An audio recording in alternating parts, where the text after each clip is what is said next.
Alright, hello.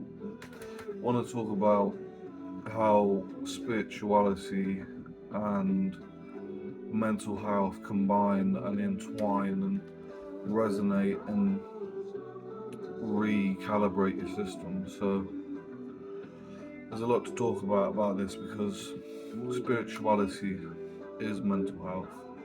Wherever you're at spiritually, like in the element of your soul and how you feeling at a subconscious, unconscious sort of level, will be how you experience this in your mental health, like with your thoughts or just general experience in the way that you experience life. So keep in mind that I have had personal experience with recovery, and I was severely unwell at one point mentally, to the point where my actions were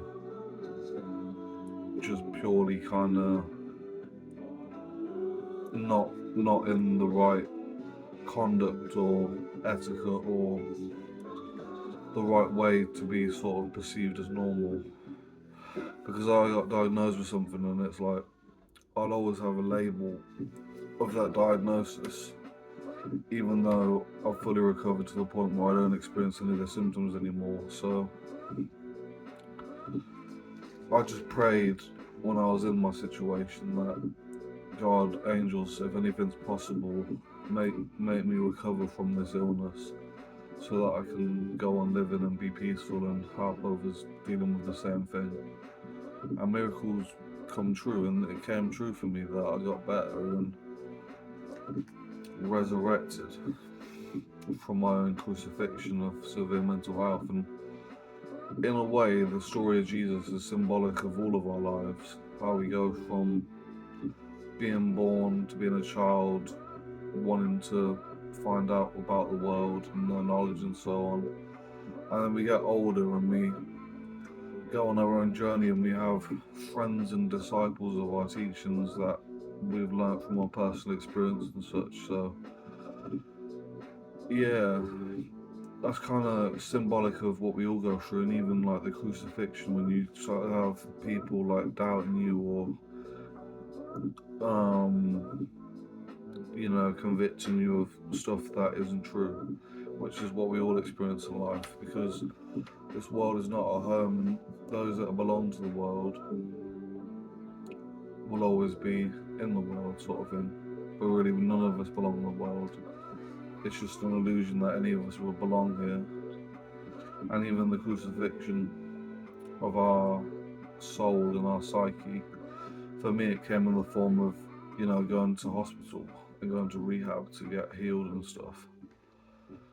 And here's the thing, like, spirituality is like the only thing that really set me free from all of that, because spirituality in itself, as I said, is mental health, because it's all symbolic for what takes place and transpires within our minds, so it all entwines and it all makes sense when it aligns, etc.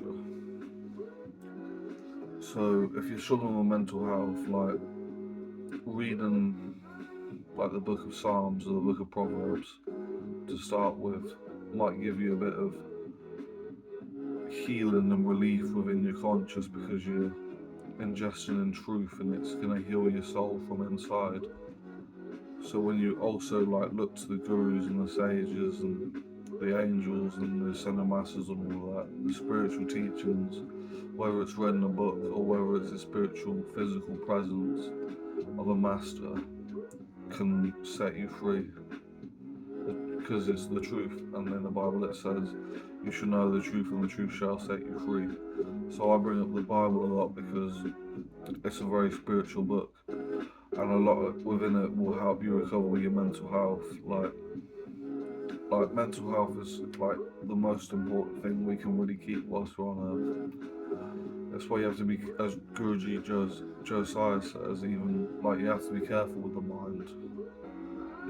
Like regardless if you believe in your thoughts or take it seriously or not, like you still have to be careful about what you take in. Like you still have to sharpen your sword after a battle,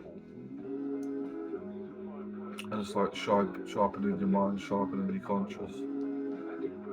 Um, sharpening your intellect, regardless of its free will or illusionary or anything else. So looking to the sages and the gurus and remembering that you are already the ultimate truth, then that is the bliss. Because beyond everything is the ultimate truth, the Zen, the meditation, the absolute silence of being. Like before we were even conscious that we were a baby or anything, it was pure silence. And as a baby, the mind was pure silence. So remember, like, the reason why we struggle with mental health is because our soul and our spirit has had to go through an experience where it's affected our mind, and some people's minds are filled with voices, some people's mind are filled with like extreme emotions or hallucinations when it comes to psychosis, that is, or deep depressions. But all that is just the disease of like a eroded soul. The soul has sort of eroded itself, so that's why you need soul healing and attunement in your chakras and your kundalini and your mind to reinvigorate and to re-amplify the power of the Spirit of God to speak and witness the truth and be aware at all times. Even if you're not taking what I'm saying, just be aware, like, that the mind may not also grasp this because it's beyond the mind. And this is what spirituality does, it takes you beyond the physical. Takes you beyond the physical struggles and the depth of humanity and humility and personification of the symbolistic audio visual experience that we all are taking place in witness consciousness. But it doesn't matter, inevitably, like as Guruji Josiah says again, why do you care? Like, why do you care what people think, how people treat you, or what you even do, because it all leads to nothing anyway. But still, it's important to still take in the teachings of the sages and the gurus, because it will heal you.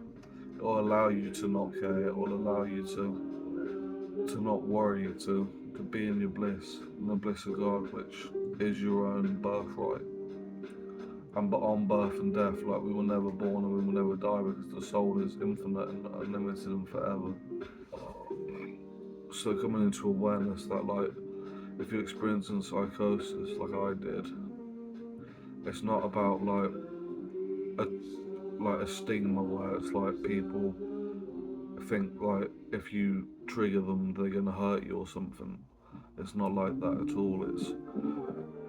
I mean, maybe some people have reacted like that, but if they're on the path to recovery and they've recovered, then it's like they become an angel in the earth, because they're able to guide others and be a messenger of the truth of like healing and revelation of the spirit of living a blessed life.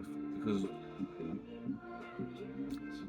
you know, I'm not saying you need this or need that, as Guruji Josiah says.